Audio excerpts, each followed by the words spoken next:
Have you ever sat and stared up at the stars and wondered, where did we come from? Let's take a journey like no other, not to a place, but to a time. Join us as we delve deep into the human past and explore our shared human origins. Welcome to the world of paleoanthropology. Hello, everybody. This is Seth with the World of Paleoanthropology on the next episode of The Story of Us. We are here with a special guest, probably the most recent doctorate we've ever had on the show, Dr. Ryan McRae. We are so honored and glad to have you on the show, and I just wanted to welcome you on. Thank you very much. Great to be here. Awesome. So, as I just mentioned, you are the most recent graduate we've ever had. When did you graduate? So I had my defense on June 28th and I passed with minor revisions, which is great. So officially a doctor now, just doing the last few edits to the written dissertation before I turn it into the university. Well, congratulations on behalf of the entire community in which I represent. That is absolutely amazing. So I brought you here, obviously, because I have seen some of your work, and I think it is something that would benefit not only other researchers who, of course, watch what I do, but the general public who are interested and enthusiastic about these things. Because I thought, at least in the way that Dr. Wood, who first introduced me to your work at a lecture at ASU, it's easy to understand. You made it very clear and concise. You made it something that can be communicated quite easily.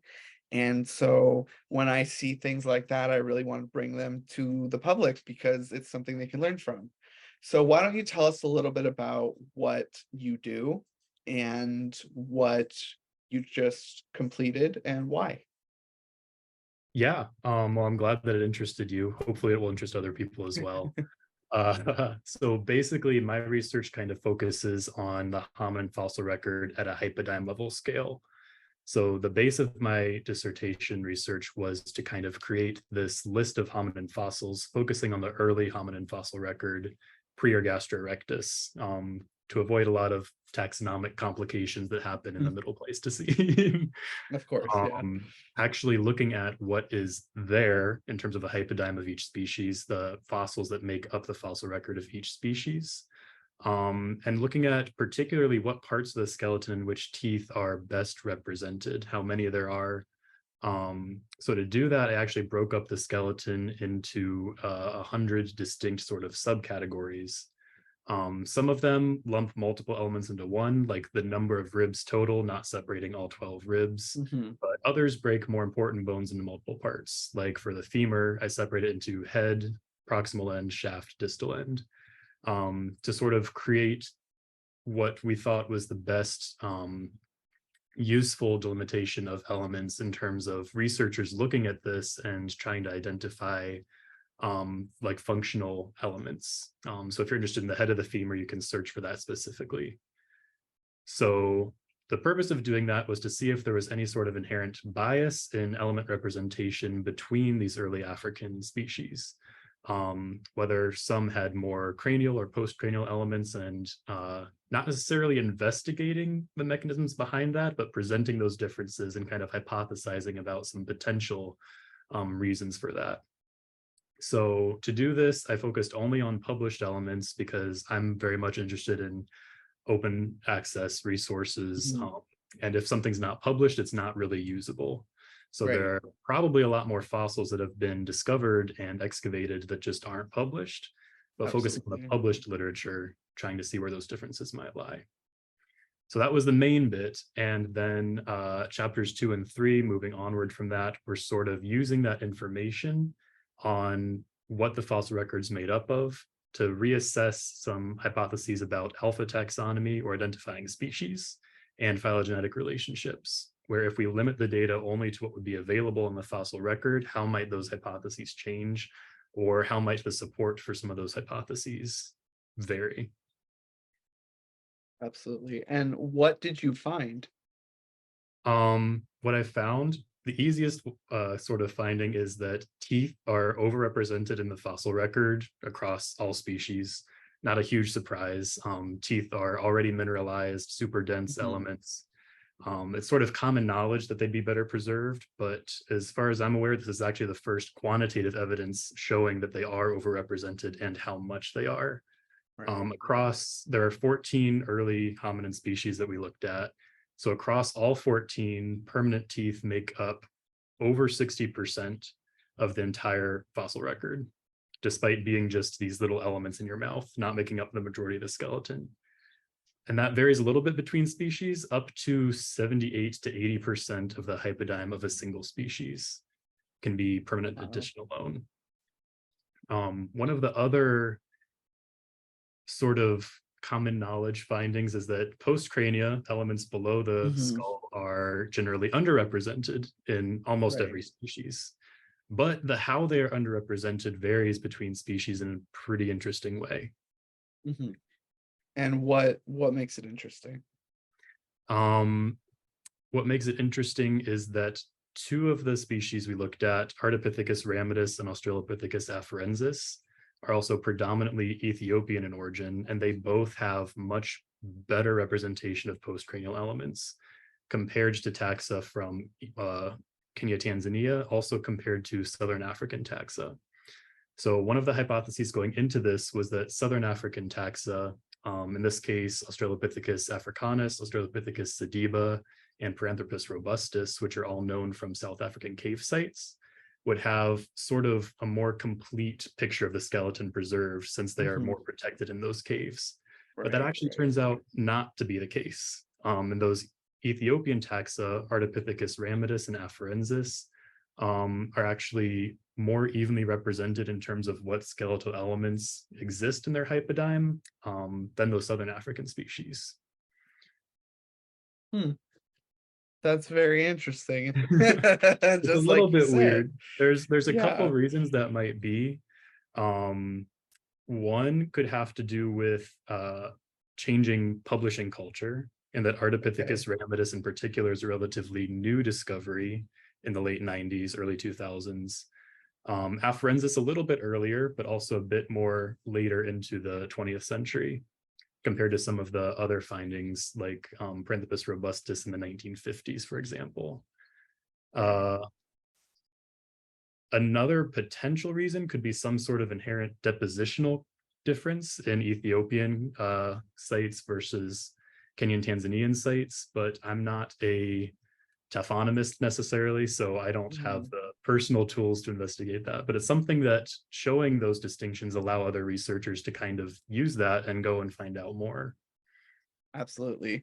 It definitely sounds like your work, and there's a few areas where I think this needs to be done, but it sounds like your work is really something critical because it's going back to a point where we don't really know much about what we already have, Mhm. reanalyzing it and presenting it in a way that can be used and understood.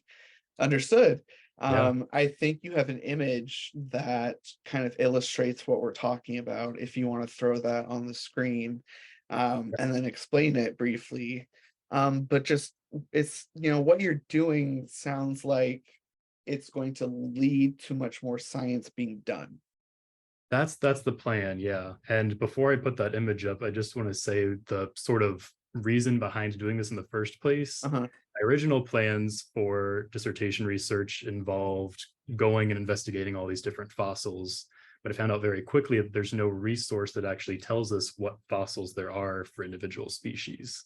There are some catalogs for specific sites, some catalogs for specific taxa or material housed at a specific museum or other institution, but there's nothing really out there in a comparative context for people trying to do comparative studies. So that was sort of the goal, to start to provide that for the paleoanthropological community. So, Um, h how long did it take just to collect all of the various data and put it in one place? I mean, I took 5 years plus like a month and a half to do my PhD program, but from when I actually started collecting the data, it's basically just a super in-depth literature search, trying to find Okay. everything published fossil there is. Uh, Depending on the species, depending on the time period, that was easier or harder. It Right, I'm took, sure. I mean, I wasn't doing it 9 to 5 every day, but it took me the better part of 2.5 years out of the program to actually finish compiling that resource. Wow. Um, and that involves some publications that are super helpful, descriptions of the fossil, images of the fossil, where it was found, all of that. Some publications that just say we found a femur, and that's it. And I have to go try to look for images, try to look for other descriptions, etc., across multiple different resources. So it's, after a little while of getting into it, I realized why nobody had done that yet, because it's a lot of work. But I think that it's something, like you said, that's very important and needs to be done. Absolutely. And I know I'm about to get a little technical here, but is this literally just like a file in the cloud or on your computer somewhere? Are you making a website that people can access the Yeah. information? So right now it is an Excel file, which is Okay. not, it's user friendly, not necessarily the most fancy thing out there. Right, right. The plan is to publish this my chapter 1 on the hominin Uh, fossil list, and to publish at the same time the entire database of fossils, wow. likely on my institution's website. So Okay. ASHP, the Center for the Advanced Study of Human Paleobiology at George Washington University, to host it there. Then we can talk a little bit more about this, but I am going to continue working on this in a couple different ways. Well, let me throw up that image you were talking Yes, about, let's so I see can the talk a image. bit more about that. So this is sort of the summary of all of that literature searching for all of the fossils. So across those sort of 100 subcategories, splitting bones into multiple parts, I lump those into 9 regions: cranium, mandible, deciduous dentition or baby teeth, permanent dentition or adult teeth, axial or midline skeleton, shoulder girdle and forelimb, the wrist and the hand, pelvic girdle and hind limb, and the foot. So those colors correspond to the wedges on the pie charts here. Up top, in the top right, I have the hominin total, which is a compiled all 14 species into one. You can see light yellow permanent dentition. There's a lot of permanent teeth, like not super surprising, but interesting to see how much. And then the hominin expected is under this sort of coding paradigm that I'm working with. This is what a complete skeleton would look like in terms of how much of the skeleton these different regions contribute to the hypodyme. It's not perfect because it's a complete skeleton with full permanent and full baby teeth, which doesn't happen in reality usually. Right, right. But I wanted to be sure to include deciduous dentition as well. So for these 14 species, below Sahelanthropus through Homo habilis sensulato, Homo habilis sensulato basically includes everything attributed to the genus Homo that predates Ergaster erectus. So Homo habilis, Homo rudolfensis, Leddy-Guraru material, and other early Homo material from South Africa. Everything else is only attributed to a single species. And then below those names for N, that is how many codings that there are. So an individual fossil can consist of a single bone, a single part of a bone, or even a partial skeleton. And Right. within that single fossil, I code everything that's there. So this is not the number of fossils. The number of fossils will be lower than the N that you see here. Mm-hmm. Mm-hmm. Okay. Um, yeah. So just right off the bat, lots of light yellow, lots of permanent teeth, but it varies a little bit in how much there is between species. The one that kind of stands out the most looking at it straight away is Australopithecus sediba, because it looks like it has Right. good I was just looking representation. there. I was just looking And there. it does have great representation, 149 codings, but it's also important to remember that sediba basically consists of 2 complete skeletons and a Right. couple extra bones. So even though it looks good on the surface, there are limited numbers of individuals to use for comparative studies, compared to Correct. something like Australopithecus afarensis, which has dozens, maybe even hundreds of individuals to use. Absolutely. And, you know, I that's just such an interesting thing to observe that there's so many more afarensis fossils than really other species.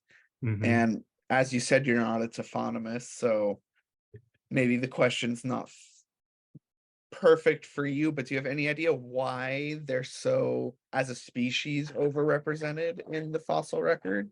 Is that So for bias or is that Afarensis, there is an easy answer, and that okay? answer is Hadar. Okay. Hadar, the site that Bill Kimball was responsible for and worked at Right, for right. most of his life, that's where the majority of the Afarensis hypodyne comes from. The Hadar site was well known for having not only a lot of fossils, but well preserved fossils as well. So Okay. the Afarensis hypodyne is a little bit biased in that sense because we have a single site with excellent preservation and lots of individuals, something that we might not have for some of the other species. But even within that, if you exclude the Hadar material, it's still, Afarensis still has good representation of postcranial regions, Mm, even considering the non-Hadar material. But again, the majority of those other fossils outside of Hadar also come from Ethiopia or in the same region as Hadar. right, right. Absolutely. Yep. So, would that mean if other sites were just more robustly excavated, we could see similar results? In an ideal world, yes. Unfortunately, I don't think it's quite that simple. Okay. So I kind of alluded to this earlier. There's an inherent difference between what's excavated from a site and what's published out of that site. Right. Right. Because of the way that paleoanthropology and anthropology in general is done, there's an emphasis on cranial mandibular dental Hmm. information being published because that's seen as more sort of functionally relevant to test like hypotheses of taxonomy, identifying species, and looking at the evolutionary relationships between species. So there's sort of Okay. this implicit assumption that postcranial material, even if it's there, is not published with as much urgency, I'll say. Urgency. Right. Yeah. Okay. And one of the things that I'm interested in looking at, I actually spoke to Chris Camposano, who's working Hmm. at Hadar right now, to see if maybe I could get information about what is in the Hadar collection that's not published versus published, to see if that actually does Mm, make a difference in terms of what elements are there, um, right. which would be interesting to look at. Absolutely. That would be very interesting. Because since so much is published, it really would be interesting to see what's not.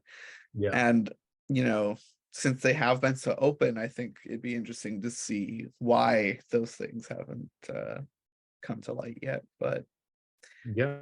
One of the other sort of interesting things, if we look at, I don't know if you can see my cursor, but Ardipithecus yes. rambo here and Australopithecus afarensis, those two Ethiopian ones that are well represented, those also come from sites or areas that only one hominin is known from. Mm, You find something from Ethiopia in a certain time range, Ardipithecus ramidus is the only named species, and same for okay. Australopithecus afarensis in that area. Compared to something like Paranthropus boisei and Homo habilis, which are known from Kenya, Tanzania, at the same sites, at the same sort of time period. Right. So if Right. you find something like a partial humerus, partial arm bone, you have two species to which it could belong. And if there's not sort of this trove of comparative material, it can be more difficult to attribute those unknown elements. So that's another factor playing into this. Right. Right. Absolutely. Absolutely. And one of I the other, find sorry, go ahead. no, I find it interesting to look at Kenyanthropus cladiops just because all we have is, that one It's fossil. basically all teeth. Yeah. Yep. Yeah. But what were you gonna say? One of the other interesting findings that I kind of wasn't expecting is Hmm. that if you look at the dark yellow deciduous dentition or baby teeth, Right. there's a much larger proportion in Australopithecus africanus and Paranthropus robustus that all are also the two predominantly Southern African taxa or exclusively Southern African taxa. And that Mm, sort of falls in line with some hypotheses about how hominins come to be deposited in the South African cave sites. Berger and others have uh, suggested that hominins come to be deposited in these caves as a result of predation, like the Tong child with the eagle talon puncture marks in its right. eye Right. socket. or falling into the caves accidentally, both of which would preferentially target young and old individuals. Right, And right, the right. only sort of age delimitation we have here is with deciduous dentition, which are only Mhm. present in non-adults. And given that there's a higher proportion of those elements from the Southern African taxa, that actually provides some support to the hypothesis that younger individuals are being sort of selected against in terms of falling into the caves, or selected for in terms of being more present in the hypodyme of those Southern African species. Absolutely. That makes sense. Yeah. And just for those who are listening and they're wondering what the heck are deciduous teeth, those are your baby teeth. Exactly. Yeah. Those are your baby teeth that, everyone has that fall out before adult teeth come in. Which are just called, do they have a name, or are they just called permanent teeth? Adult teeth, permanent teeth. Yeah. There might be a fancier name, but no one I know uses a fancier name. Exactly. I've never heard, it's deciduous teeth and then just adult teeth. I don't know why they're Uh, fancy with one and not the other, but anyway. Yeah, so this is extremely interesting. So where are you taking this now? You mentioned, of course, that you're going to be publishing chapter one and you're putting the information out there, but what mhm. first question, what are you personally doing going forward, and what do you hope, second question, what do you hope your work will do for others going forward? Yeah. So And if you want to personally, throw this down so we can see. yeah, I can stop sharing. There we There we go. go. So personally, I'll be working with Brianna Pobiner and Rick Potts at the Smithsonian Natural History Museum. Similar to you, I think I'm very interested in teaching science communication, science outreach. So I'll have the opportunity to keep working with that with Brianna Pobiner. That's But I'll awesome. also have the opportunity to work with Rick Potts on their sort of in progress hominin fossil database, Hmm. with the intent of actually publishing it. And I have to work out all the details still, of course. Of course, yeah. But where I see this going is to be a sort of online open access resource anyone can submit edits or contributions to, that Mm, someone or a team of scientists can actually manage the database and keep that out there, keep it up to date with new finds. Or if some fossils are shown to more likely belong to another species rather than the one they were right. originally published under, to have it as a resource that's not only available, but flexible enough to change readily with new discoveries, which is what science has to do. Absolutely. If you put out this data that would never change, then what's the point? I'm very am agreeing with your idea that something that can be updated constantly by a team of people, and who, I mean, not only just because that's a lot of work for you to do, but allowing other people to contribute really opens it up and allows different perspectives, different ideas, different, of course, same similar ways of doing things because it's being input in the same system, but everyone can approach things in their own way. And I think that is a great way of progressing the field forward. I have this saying that stagnation is death. If anything stagnates, it dies. Yeah. So, there's a lot of chance for paleoanthropology to just fade away. There's a lot of chance. And I think Mhm. unless people keep things relevant and understandable and updated, then we can talk and fix things and keep things going. Yeah. So, what, you know, how do you envision your next project? So my next project will hopefully be getting that database out there. Right. Whether that takes a year, 4 years, hopefully sooner rather than later. That's why I'm trying to publish the one that I made for my dissertation as soon as possible, so that there's Right. something out there. I don't by any means expect that to be a finished product. The Excel file for my dissertation, I don't tend to be this sort of grand thing that can be contributed to and edited to, but I see it as a step to getting there. And that hopefully Absolutely. working with the people and the resources that the Smithsonian has, I'll be able to really help contribute that to the field, because that's something that I see as important. And I actually enjoy doing that sort of tedious database like work. I know a lot of people might not. We need Yeah. people like you. Yeah. And one of the things Um, that I'm really yeah, interested in absolutely. personally from like a sort of evolutionary theory perspective is how we identify species and what species are. And I think that Hmm. without this sort of information about what material is actually there from which to draw those hypotheses, um, like you said, that aspect of the field can't move forward because we have these new finds that come out. For example, Australopithecus hannamensis, Australopithecus afarensis. There's a lot of discussion as to whether those are two distinct species, one species, Hmm. or what's going on there. And that's just one area where things are changing rapidly. Um, New species are discovered all the time, Homo naledi, Homo luzonensis within the past 10 years. Right, right. And we need this sort of resource to be able to put those finds into context. Because it's one thing to say we have a new species, and it's another thing to be able to demonstrate that against what is currently in the fossil record.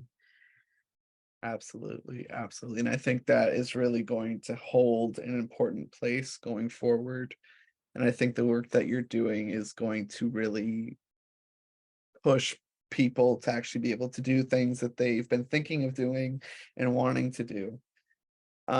So when we're talking about your database, just for reference, how many lines are there off the top of your head? How many lines are there? It's an excellent question. Somewhere between 1,200 and 2,200, I think. Only 1,000. Definitely, it's over 1,000 for sure. Because Only, I a remember, thousand I remember variants. hitting the 1,000 mark and being like, yeah, okay, let's keep going. That's um, awesome. but in the Yeah. database, every line is a different fossil. So Hmm. sometimes that can be like the AL288 Lucy skeleton, where there's a lot of information in a single line. And sometimes Right. the line just says tooth question mark, unknown what tooth it is, tooth fragment. Right, right. So it varies a Absolutely. lot in terms of what a line can consist of, but to try to make this as applicable as possible, I also take data on when discoveries were found, what citation or what source they come from, who discovered it, because that's important to get out there as well. Kind of elevating these local fossil hunters and researchers who are the ones actually discovering the fossils, and also information on the context, where it was found, the site, geological age, bed formation, all of that sort of stuff. Right. That's not always readily available for every fossil. I'm sure. So that's another reason why it'll help to have this out there where people can contribute if a new date comes out for a site, for example. Absolutely. And that's what we were talking about keeping it updated and keeping things going. And that's what's critically important here. So, we've talked about you just finishing your PhD and you having this amazing project ahead of you. How did you get here? What made you go, I'm going to go through all of these fossils? You said you like it, but I'm sure on some Yeah. level you're like, I'm going to torture myself here and go through this. What was your inspiration and what got you here? um how far back do you want me to go? As far back I as you mean, I, want. I was always like interested in dinosaurs and old things as a kid, and I kind of just stuck with that. Hmm. In undergrad, I researched archaeology and biological anthropology. My undergrad research was kind of a similar in-depth dive into a collection of gorilla skeletons, really categorizing what was there and actually doing like a sort of forensic style analysis of taphonomy, aging, trauma, all of those interesting things. And then when I was going into grad school, I was kind of looking between forensic anthropology and paleoanthropology. Mm-hmm. And whereas forensic anthropology is very sort of set in the way that things occur, Right. because it relies a lot on the legal side of things, Right. and there's Absolutely. not as much flexibility for um, I'll say like creativity and ingenuity. Not that there's none, Yeah. Right. but for paleoanthropology, where there are multiple different frontiers that are constantly being sort of unearthed and explored. I just saw a lot more opportunity to kind of do something creative or contribute in a novel way, which I Hmm. thought was important. And Absolutely. once I got more into it, I saw that there was a need for a resource like this. And I had experience doing database work previously. I'd have a kind of organizational mind, so I can like see things in my head where they need to go on a spreadsheet or whatever. So I just thought like, hey, why can't I do that? And Hmm. like you said, it ended up being torturous at some point, but it worked out okay in the end, I think. I mean, I passed the defense, so True, very that's true. something. That is very true. That is very true. So it must have definitely a success, I'd say, on various levels. And I think right before we started recording, I asked you how you were, and you said you're quite relieved now, as I Yeah. can only imagine your Yeah. whole life is about to change, I'd assume. And Hopefully for the yeah. better. um, It feels nice not to have to be a student anymore. And yeah, college is different than grad school, which is different from grade school, but not having student label in front of my name, it just feels good. I'm sure. Yeah. Absolutely. So, I feel like I've said that a lot this interview, so But anyway, um now that you are going to be working at the Smithsonian with Dr. Popener, who, by the way, anyone who's watching this, if you don't know her, she's been on the show a few times. She is amazing. I mean, Dr. Popener is one of the nicest people I've ever met, and you are quite fortunate to get to work with her, and I am very happy for you. And Dr. Ditto to all of Potts, that. yeah, Dr. Potts, I met him at the ABAs this past. Were you there? I was there, yeah. Oh, we missed each other then. I was only there for about 24 hours. I flew in, did my poster, and flew out. Okay. Understandable, understandable. Uh, so, congratulations on everything. That is such a amazing thing that you've accomplished.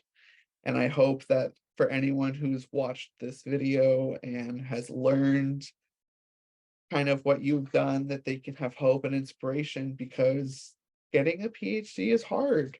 You Mhm. know, what if you could give advice to my viewers on going through grad school, even myself, because I'm right on that cusp. I have Yeah. like one I know you're looking at prerequisite. schools right now. Yeah, I'm looking at schools right now. So, not just for myself, of course, but if you have advice on what is the most up-to-date recent world of getting your PhD, because, people on my show, no hate to them. Some of them got their PhDs not in this century.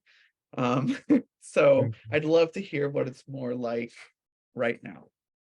Yeah, I mean, in one sense, it really doesn't change. You still have the whole committee building defense process, but um, the rest of it has probably changed a little bit. Mhm. So I know in my program and in a lot of programs, there is more of an emphasis on teaching. So you have teaching requirements as a TA, either for intro biological anthropology or other higher level, other bio, other archaeology courses that there might be, depending what your sort of where your interests lie and what's available. Mhm. Um, I know for us, intro biological anthropology is across many universities sort of the science for non-science majors class. So that always needs people to teach it.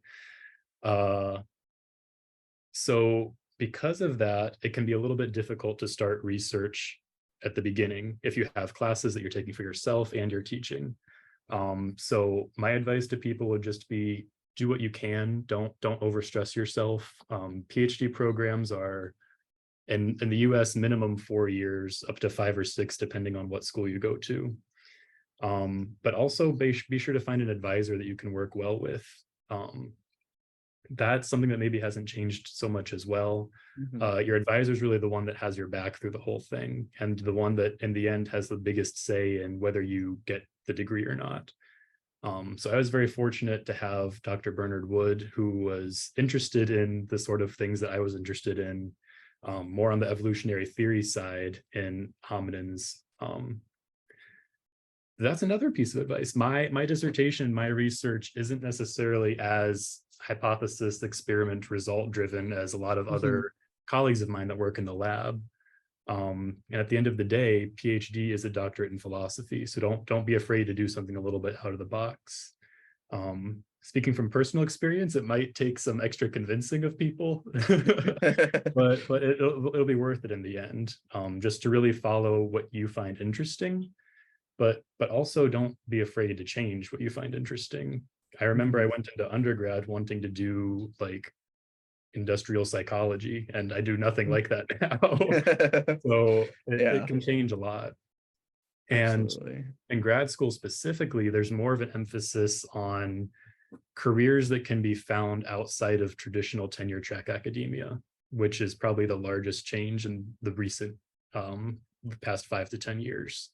And that these tenure track academia jobs where you go associate professor, assistant professor, tenured professor, university professor, that sort of channel, those jobs aren't as readily available. So Right. there's a lot of emphasis on how you can use skills that you gain to do other things. For example, analytical methods, taking statistics and coding courses, which are relevant Mhm. for pretty much any field of research that can also be applied to different jobs outside of tenure track academia, or academia adjacent jobs in science policy and teaching and education, in museums, for example. So there's been a lot of emphasis in my program, which has been great, but as far as I know, in other programs as well, on really kind of focusing on helping people find something that works for them. Mhm. That's great to hear. Yeah.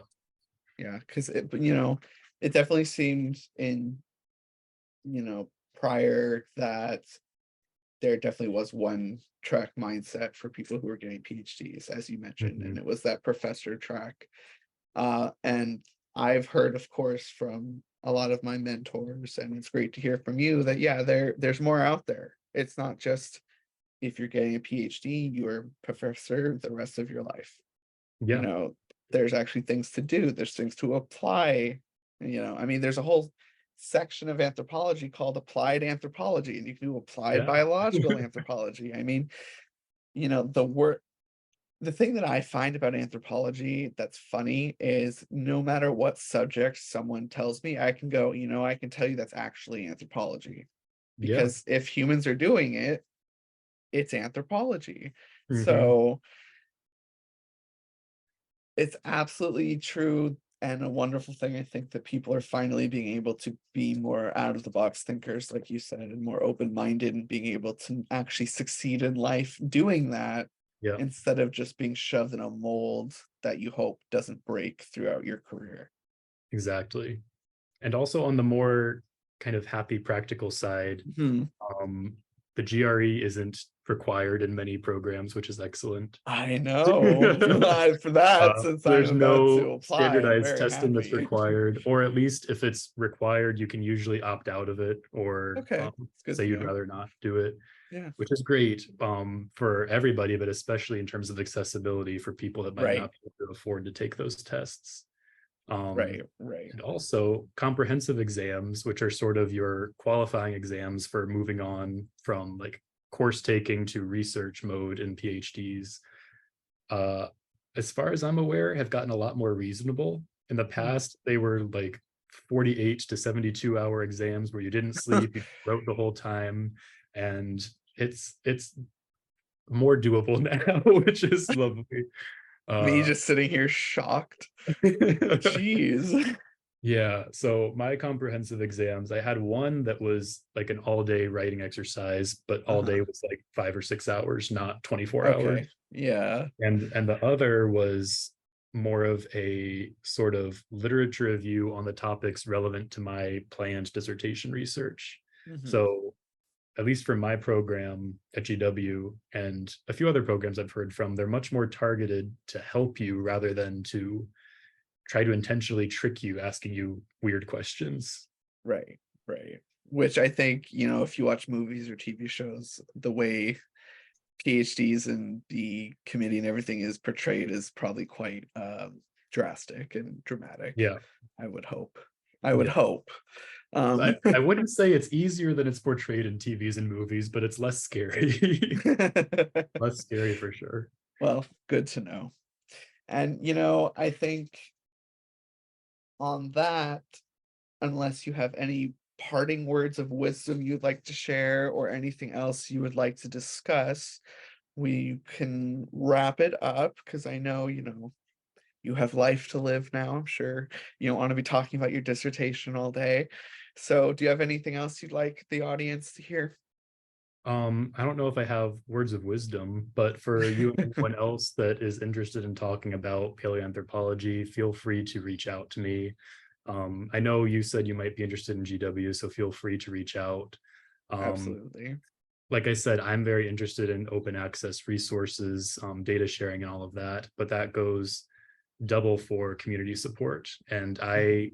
want, I'm hoping that others can see me as a resource that they can go to for advice, help, or whatever else outside of the database, but also along with the database. Absolutely. And, because you said that, I will put your contact info in the description of the video so anyone can Excellent. find you easily. And that way we can hopefully help out more people who are looking to find some answers.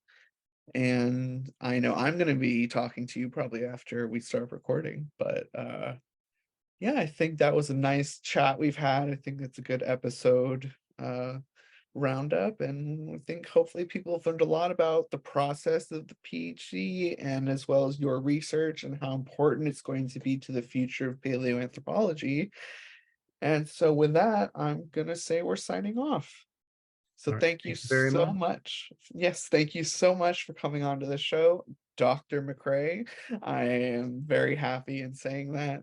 And we'll see you guys next time. All right. Bye.